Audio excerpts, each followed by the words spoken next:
Information gets you from one room to another. But knowledge contains the power, sacred knowledge contains the power to ignite transformation, to ignite something profound in you, to light up jewels in you that you were born with, that are inherent in your soul, that are waiting to be lit up, and that come alive because something was said or something happens to you and an epiphany is struck. A conversion experience happens. What I'm speaking to you about are archetypal experiences that are classic mystical experiences that happen to people that go from one state of consciousness to another like that. A sudden awakening, a sudden knowing from not knowing, a sudden healing of something that an ordinary mortal here who's bound by the clock and a bottle of medicine that says, take this for 6 weeks and then you'll be better, which means my illness is bound to 6 weeks. It says so. It says so right here. It says I will be sick for 6 weeks, if you translate that. But up here, and I want you in the penthouse, you've got to stay with me at this altitude, because I teach at this altitude. At the mystical altitude, you take your watch off. You take it off. You don't think in terms of time or space. What a mystical experience is the difference between talking about God and experiencing the nature of the divine. It's the difference between talking about being a parent and having a child and actually loving one. It's the difference between chatter and experience. Okay? These are archetypal. Archetypal experiences that everybody has are like the experience of death and rebirth. Everybody knows what it is to go through loss and a new beginning. That's archetypal. And so there's a story in the heavens that matches it. The phoenix rising from the ashes. So everyone knows you got to hold on. New life is going to come. So we talk about it. We have metaphors. We say, when a door shuts, another door opens. We always say there's a new beginning somewhere. It's hidden somewhere, but it will happen. Because instinctively, we were born with that knowledge in us. It's part of the survival impulse I told you about yesterday.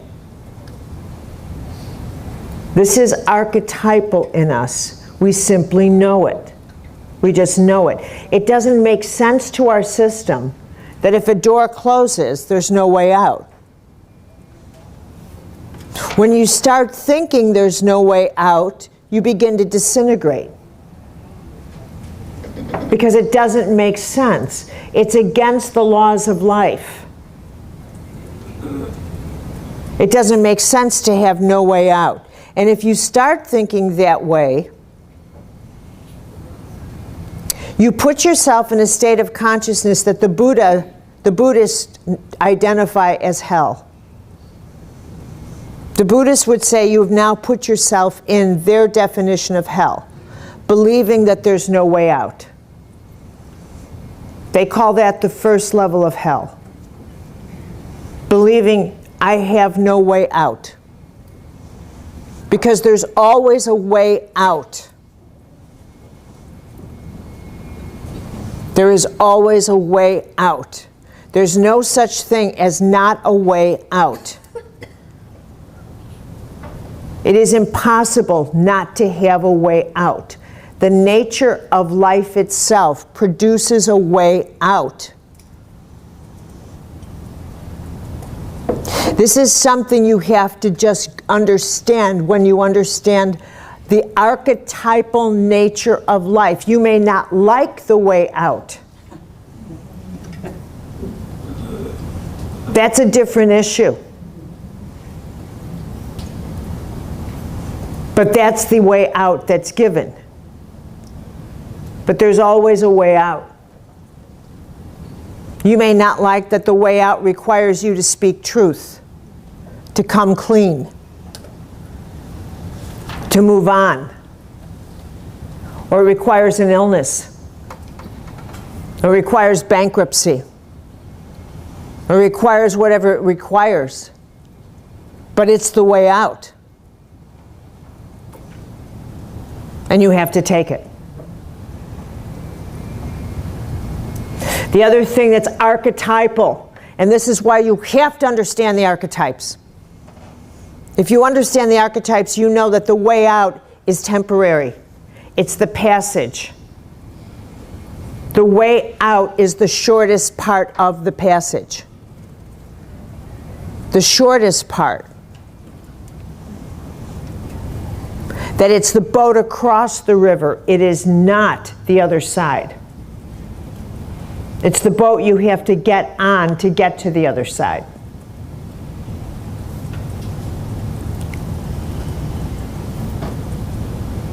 So you can prolong the boat ride by thinking it's the other side, but it's not the other side.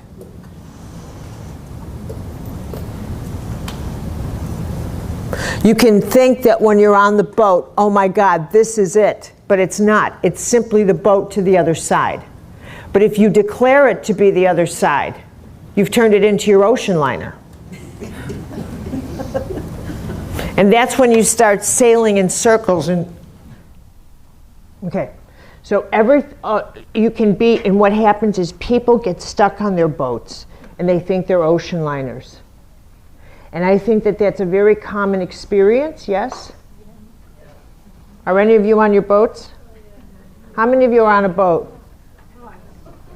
Okay. Okay, this is good to know. This is good to know.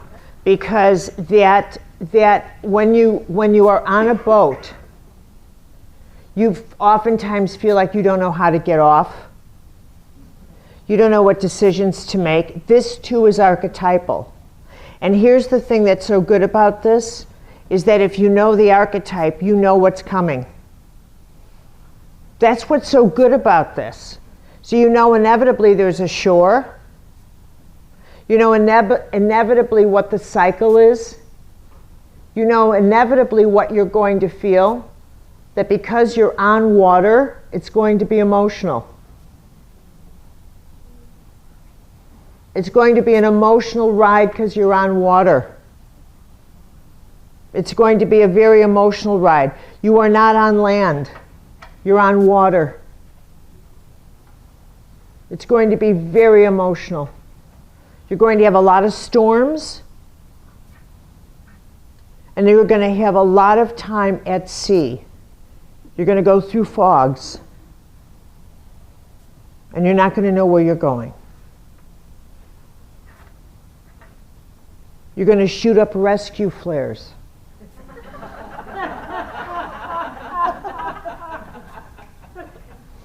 Rescue me.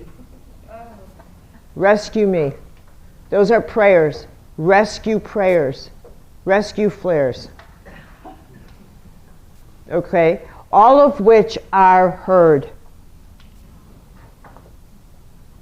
These are your SOS prayers.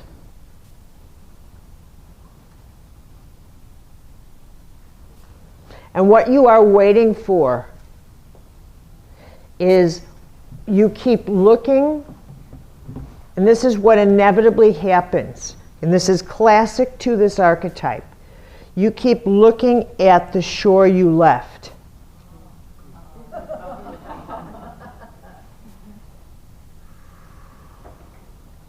Trying to figure out how to get back there. not realizing that's not where you're going. That's not where you're going. You're going in the other direction. So the decisions you have to make and the way you have to align yourself has got to be with a shore you've never been on before. So the baggage on your little boat that has to get tossed overboard has got to be all baggage that can't come to the new shore. Can't come to the new shore. So now, this is what you have to look at, is, but I've always had, I've always been. You've always had, you've always been what? That's over. But these promises, what promises? But I always thought we would. You always thought we would what? Who's the we in the boat with you? Is there a we in the boat? You see any we in the boat? That's right. That's right. Hello. Okay, very good. Who's in the boat with you? It's just you. I don't like this. Too bad. Nobody does. That's right. It's too bad. Okay, this is a time when it's between what you thought and what is. And here's what's wonderful. It's between, okay, it's the end of and the beginning of. And it's a time of, okay, then I have to look at a different archetypal pattern in me. I have to be, my decision is to be bold, is to trust myself, is to trust the survivor in me. Is to trust the survivor in me. Is to trust that I have survivor instincts. That I can make it, that I can make it.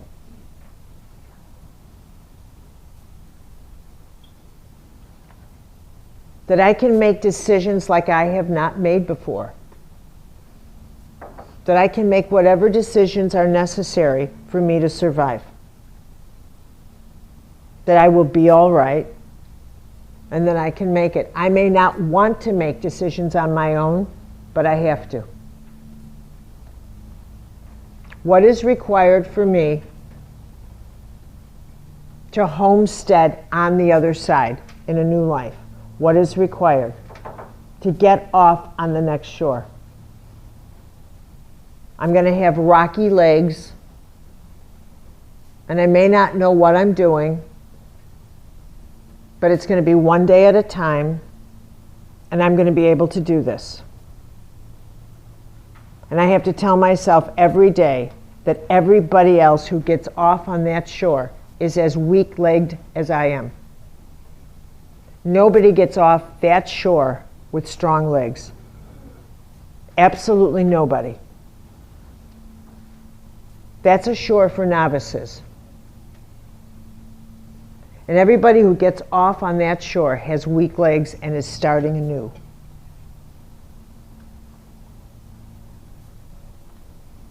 And that's what's true. And you'll never have stronger guidance if you walk that way.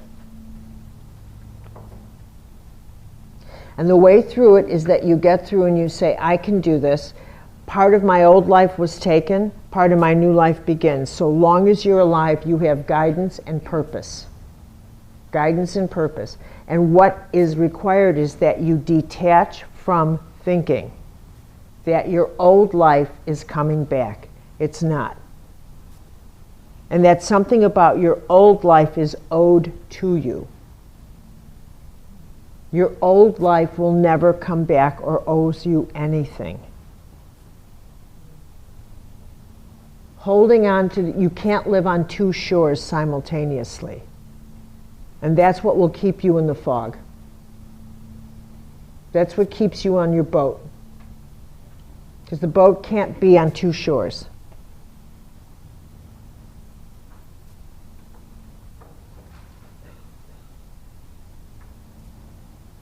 Do you have any questions? Talk to me. Yes? So what if you do have your eyes on the new shore? Uh-oh, microphone. Okay, and then next question, would you give the person the mic? Yes. Yes. So what if you do have your eyes on the new shore? And there's a realization, yes, I will not be the same. I don't feel the same. Nothing about me is the same. So then you're not looking back, but just being patient? No. When you're on the new shore, it's you have to start making decisions. Here. What if you're still on the boat, though? I'm still on the boat. Okay. Being on the boat is still staying in this column, okay? This is the column of transformation where you know everything's changing. I've just lost the shore. I'm on a boat. And when you're on the boat, your stomach's in a knot. You know that this whole world is different. Everything's just, this is why we say the phrase, it's bottomed out. The bottom's gone. The earth beneath my feet is gone. Okay? So I have to run, I get on a boat and I leave the shore. Once you're in the boat, you're back here in the fog and transformation. You are transforming. And in this time, what's happening is your heart begins to transform. What you love goes into chaos. Who you love goes into chaos. Who you are goes into chaos. Well, I always thought I was, but now I'm what? Identity crisis. Your skills, perhaps on this shore, your skills were this, but you don't know if the skills on this shore are going to be any good. Because that's a new world. And part of what's happening in the world we live in, and that's very important to understand, I'm going to talk about that later, is we're living in an era of huge transformation, where one of the things that's transforming is a lot of the skills that we've had are no longer essential. So a lot of human beings are being made obsolete. And they're on boats. This is a crowded river. You're bumping into each other. Okay? So this identity is enormous because it gets bottled up with a whole lot of, and here we go, mythologies of what you thought you were, what you thought you should have in life, what you thought you should have to make you safe and successful in the physical world, how much money you thought you should have, what security is, to make the ground beneath your feet stop shaking. And until you could figure out how to get all that security, you don't want to get on ground again. Are you with me? Okay, so you'd rather just stay on the boat because you don't know how to make the ground secure. Are you following? Yes. Okay, now you know all too well, right? Now you know how the myth is getting shattered. Because the myth is, unless I know how to be secure, I can't be on land. And I was taught on this side of the river that I had to earn this much money, I have to have this, I have to have that. Everything I do has to be practical. And even the God I believe in has to be practical. Because the God I believe in has to answer practical prayers. Where's my job? Well, maybe if I light more candles. well, maybe if I do more of this, but where's my stuff? Okay. And what is actually how the system actually works is that, come up here, number 10. Creation is governed by laws, not by superstition, not by rituals of candles and running around under full moons and whatever, and hanging crystals around necks and all these other silly things people do. It's governed by law, and that's what's so great about knowing law. In order to move things, you follow law. To change your world, you engage choice. You engage choice. When you say, I don't know what to do, my response as your spiritual director this weekend is to say, that's not true. Let's do this again. You do know what to do. You do know what to do. One choice at a time. You need to start making dynamic choices. Even if the first choice you make is not a great big huge one. You might be looking at, I need to make the job. I need to make, where are you most blind? Where are you most confused? I think if I was on the go by myself, I'd go for it, but I got small children. So that's kind of my hang up. But what are you most confused about? In terms of go for it, what's the it? Just like a total surrender. What does that mean for my children? No. What does it mean for you? What is the it you would go for? What's the discontent versus the it?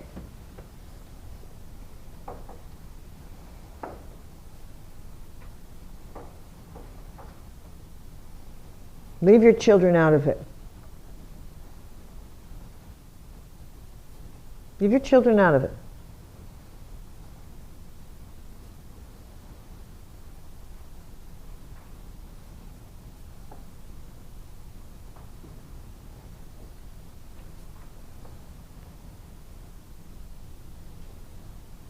What are you really discontent about? If an angel sat next to you and said, what is it you want? What's the matter? What's the problem? Come on, you got 5 seconds. I'm here. Talk to me. These are 5 powerful seconds I'm giving you. Say it. Name it. Total freedom. From what? From what? Come on, the angel's saying I'm giving you 5 seconds. Say it. Fear from what? Name it. Fear is a big word. There's a lot of room in that word. You got to name the demon. Fear of what? What are you afraid of? Getting too close, is it in me? Is it connected to my web? It's a lot of confusing things that I've experienced. Bingo. That's very courageous of you. Beautiful. Very courageous of you. So let me tell you how I heard what you said. Which is, if I explored my deeper feelings, if I didn't have so much control over myself, if I really went in and examined, why do I feel this way? What's the root of this feeling? What's the root of that feeling? Would I touch anger that's so deep that it would control me? Would I touch emotions so deep that I couldn't get them under control again? I fear the uncontrollable in myself. Is that accurate? Yes, because if we see physically manifesting in so many different ways and forms, and to separate yourself from that, saying, oh, that is it. You're a very brave girl. You're a very brave girl. And you have a very strong light on in yourself. Even to ask those questions. Like, where is the dark? Where is it in my atmosphere? I need to spot it. Most people wouldn't ask that. Most people wouldn't ask that. I just have to tell you that. Most people wouldn't say, I need a light to spot the dark. Okay? So that's, I just have to just kind of point that out with you. Okay? So in getting off on the other side, that's like the kind of questions you ask. When you say, how do I set up my life on the other side? You set it up literally by establishing ground rules in your own psychic field, in your own psycho-spiritual field. Very strong ground rules, which is literally like I have had to do. Which I have had to do. One of the psychic ground rules that I had to establish was one, like I said yesterday, with John O'Donohue introduced. He said I had to introduce the idea that I need a field of grace. And I realized I needed that. The second thing that I knew I needed, and that means that requires that I do a lot of praying.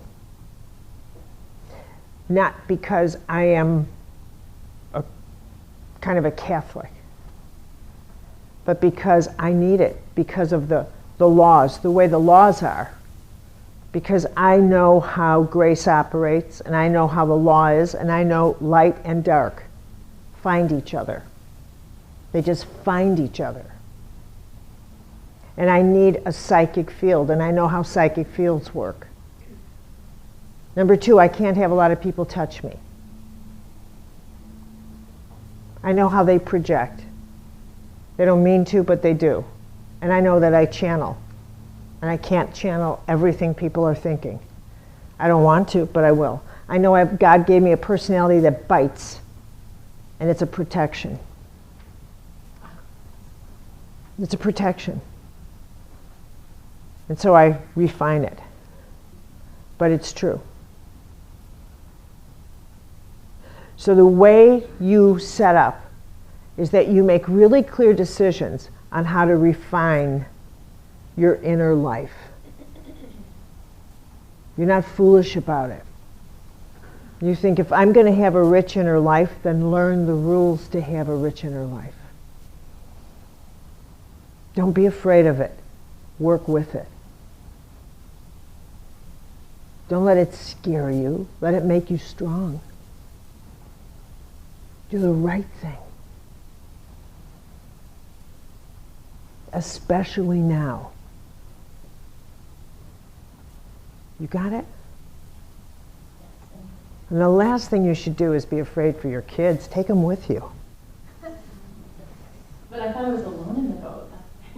Well, you got ducklings.